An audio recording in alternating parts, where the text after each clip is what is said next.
Okay, so this US citizen asked everyone on Threads, it's another social media platform. She basically asked everyone from outside of the United States what their opinion is on her country. Let's just say some people around the world didn't hold back. I know on my channel, I primarily share a point of view from a Canadian. And we have a majority of Canadians actually here. I think my analytics say somewhere around 60% of my viewers are actually from Canada. But I do feel it's important for us Canadians and even anyone else watching my channel right now to know that a lot of citizens around the world are just as fed up as we are. There are comments here from Australia, New Zealand, Sweden, where else? Germany, South Africa, Canada, and many countries around the world that are sharing the feedback to her. So in today's video, I'm going to share this feedback with you. Today's backdrop comes from Mockingjay77 from our Discord server, and he took this photo from Bow Lake in Alberta. I believe this is in Banff National Park. Thanks for sending this over, Mockingjay, and I do appreciate you helping to send over a bunch of photos on the Discord server. And just to update, the petition to have our Canadian media reviewed for foreign investors is currently sitting at about 6,400 signatures at the time I'm editing this video. By the time this video is released, it'll probably be 2 days from now, so hopefully it's a little bit higher. But I'm actually really thinking that by February 3rd, we might actually be able to get to 10,000. When I first started mentioning this petition, I think the signatures are only at about 1,500. So in about a week and a half, it's already at about 6,400 now. So we're making progress. So if you want to check it out, and you feel that our Canadian media needs to be reviewed for foreign investors, the link to the petition will be in the description below. Now I want to get to the global comments that everyone left for this US citizen. Just an FYI, none of these comments came from my videos. I'm still working on my video and trying to compile all the comments from you guys. But I get 50,000 comments a month, so it's really hard for me to go through them all. But I will eventually get through to them. In the meantime, we'll check out the comments from this person's thread. So this person, Liz Lallak, who is a US citizen, put out a post on Threads, and I'll read it out to you. I need voices from outside the USA. Please explain through your lens what America looks like from where you live. Today in a discussion, I said it's no longer just about Minnesota or America. The world is relying on us to hold the line. Will you share how this will affect your country as well? I want Americans to see the global repercussions through your eyes, not our own echo chamber. Please share your perspective so I can make a compilation to share with my whatever. Much thanks and love. If you guys are noticing a little bit of difference, I have no script today. I'm just like freestyling this right now. So hopefully it's better than me reading a script. So the first comment comes from a fellow Canadian named Brian Gee. As a Canadian, I am hurt by what has been lost. When America has needed anything, we jumped into action. We did not boast or brag about it. We just did. We bled during your wars, and in doing so sacrificed our sons and daughters. We aided when your cities burned and when your foreign enemies attacked you. We provided safe haven overseas. Our thanks we get is we don't need anything from Canada. Our first response is quiet. Fine, we'll find new trustworthy partners. I wholeheartedly agree with Brian. I have no idea if he follows my channel or not, but regardless, the message is still the same wherever people are in Canada. But the thing that really stood out to me in Brian's message is when he said, we don't boast or brag about it, we just did it. The LA wildfires, hurricanes in the United States, helping them bring up their power, 9/11 in Gander, Vancouver, and all the other Canadian airports that participated. We just did it. You see, the problem I see right now is that everything is transactional with the tangerine taco. I mean, he said it himself. He always says, what has Canada done for us? Instead, he just overlooks everything that we've done for them. So I wholeheartedly agree with Brian's message here. This next one is from Robert. I'm a Brit. Always liked the US, but not anymore. See through your bully, arrogance, big-headed attitude. You are our partners in NATO, but Putin has bought and sold you. You say you hate what the orange one is doing, but have a lifetime of turning the other cheek with his behavior. Prove you hate him by impeaching him and those around him, and put people in charge who are not in Putin's pocket. Sorry, but you made me despise your country. Now, this is the first non-Canadian that I'm reading out, and you can tell how pissed off he is. But I wouldn't go as far as blaming her specifically for despising the country. To be honest, in my opinion, is miles ahead of many of the apathetic US citizens right now. But he's right. People in the US have to do whatever they can to impeach him or get him out of power. Arthur says, Dane here. We now see the US as the world's richest third world country. This past year, and the past weeks especially, have really cemented that view. Of course, there are great and amazing people coming out of your country, but when half of your voting population elects someone who openly dreamed of becoming a dictator, the whole world facepalmed. That was in 2016. Now we're here, 10 years later, and the dictator in him has finally bloomed like we knew it would. I think that's the sad part. We saw this coming in 2026. And yet, there were people who voted for the tangerine taco 3 times in a row. Everyone around the world can see the problem, but those that are inside the US, many of them don't see the problem at all. Now, before my US viewers pile on top of me, I'm specifically speaking about the US citizens who are completely apathetic about everything that's going on right now. Now, if you watch my live stream, I did a bit of a vent about one of my friends in Nevada. They are the ones that I'm talking about. If you're watching my video right now, I'm pretty sure you're not one of them. Anito Dimitrov says, Balkan girl here, Bulgaria. And the only thing we rely on you is to back off from other countries and stop invading them when your government needs money. Your whole economy is sustained by raging war in the Middle East. Now you plan on doing it all over. The gun violence, the racism, the lack of proper education, and the divide between USA citizens is just the tip of the iceberg. Focus on your own problems. Stop saving others and save yourselves. It's not often that we hear comments from citizens in Bulgaria, but I don't think it's about saving others. It's all about the greed. Just like what happened in Venezuela. It was supposed to be all about the drugs, but the tangerine taco basically said that he's going to bring in the US oil companies. So in my opinion, it's all about the money.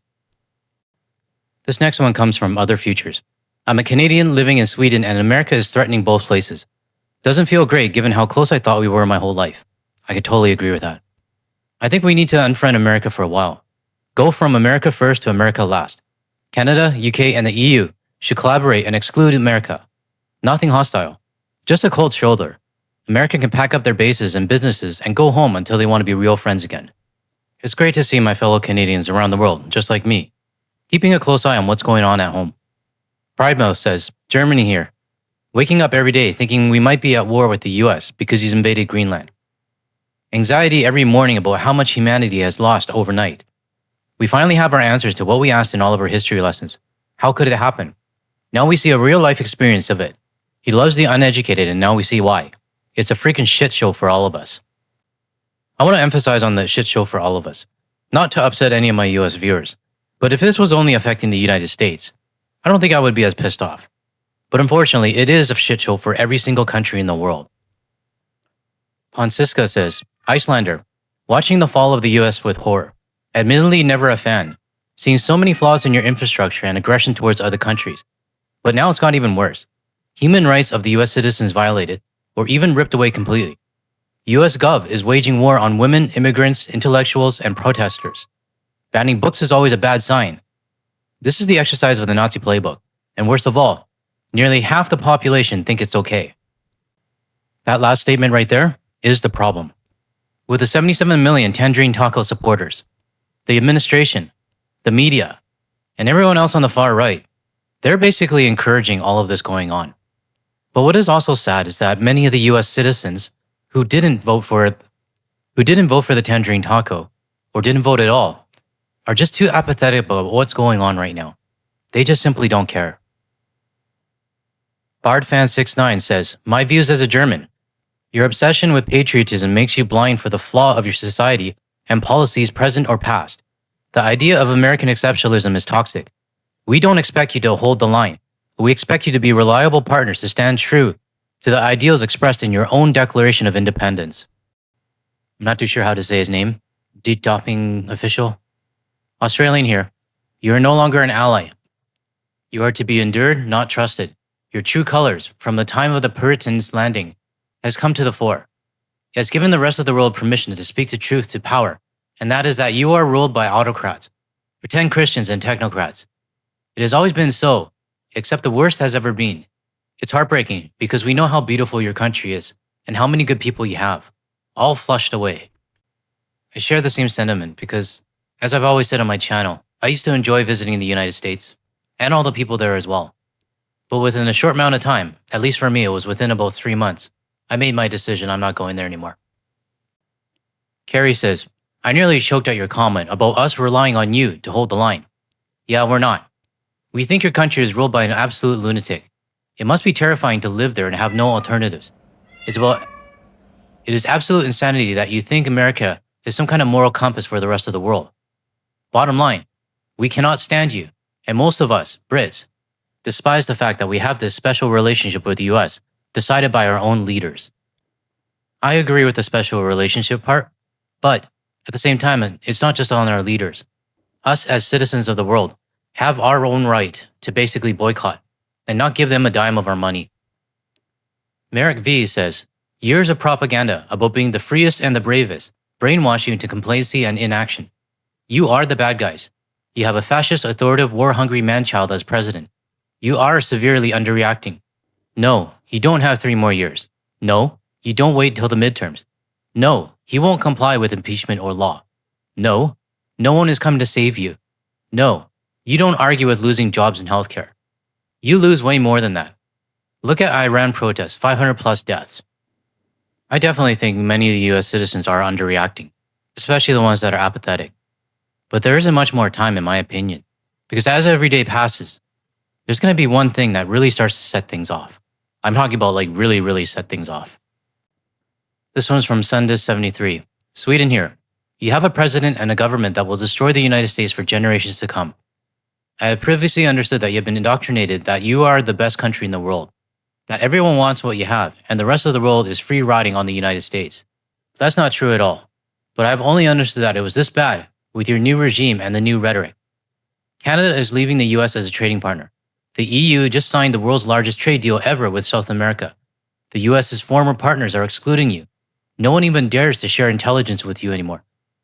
What Tangerine Taco is doing, for personal gain, will make the people of the US poorer and marginalized.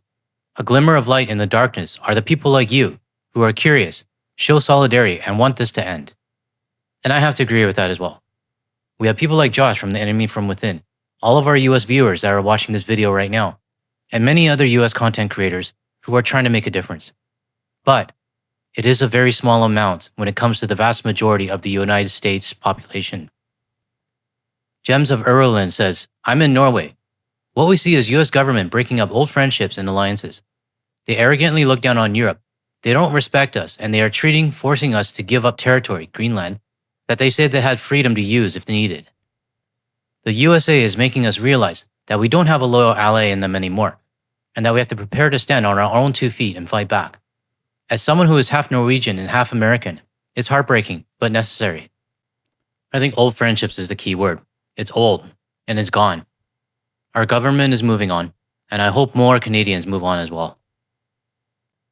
This next one's from Tony. I always held the United States in high regards. I've made friends there, visited 5 times, and I've always loved the cultural melting pot, where you can find human diversity within a few blocks, and somehow it works. Or it used to. Is the country divided now? Calling the states united seems like a mockery. The government feeds dissonance and encourages setting the population against each other. We're worried, and we miss you. I'll admit, I miss parts of the US, but it's not enough for me to want to go back. Mulder Heidi says, first of all, the world is not relying on the Americans to hold the line. When have you done that before? This is real life and not one of your stupid movies where you're always the action hero to save the day from the bad guys. You are the bad people. And meanwhile, you people keep on hating and killing each other, especially kids. Where's the heroism now that is needed? Where are the guns now that you have a child-raping felon who you elected twice, destroying your country, starting wars? I know a lot of people in this thread is actually getting really triggered by her saying, hold the line. I get it, and I half see it that way. In a sense, we do expect them to hold the line. I mean, we want them to hold the chaos within their own country. Don't flood it to the rest of the world. But at the same time, we don't need the United States to save anybody else. We can take care of ourselves. And the last one for today. This one's from Lauren, from Brisbane, Australia. We are looking on in horror on how quickly a country's constitution and laws can be destroyed by a power-hungry dictator. It seems the structure of your government is not infallible when Republicans allow it without recourse. You need to strengthen both, and perhaps look at how and why suing people for every single grievance is now considered a proper response. It is being used to intimidate and extort the opposition, which is wrong. I never understood the whole suing thing. Like, you hear the most crazy stories, people suing over the most petty things. But hey, I guess it's normal in the US. So we have to remember all these comments that I just read out to you, they are directed at a US citizen. She asked the question, and boy, did everybody respond. But it also shows that people around the world, doesn't matter what country they're from, are sharing the same experience when it comes to the US. Not just experience, but also the same disgust. For my US viewers, I know some of this might actually hurt hearing all of this, but unfortunately it is the truth. But I know that the US viewers watching my channel are in touch with reality and know what's going on. But for those of you outside of the US, from Canada and Europe, Australia, everywhere else, if your inner circle is not as in tune with what's going on, and you feel like no one around you understands the severity of things, just know that there are people around the world that do. And it's an overwhelming amount of people that feel the same way. Okay, that's it for today's video. I will eventually get to my video where I show the comments from our viewers in a compilation video.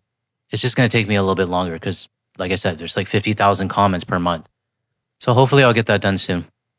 If you found any value in anything I said today, help out my channel by hitting the like and subscribe button below. And share this with your friends and family as well. I thank you for watching, and I'll see you in the next video.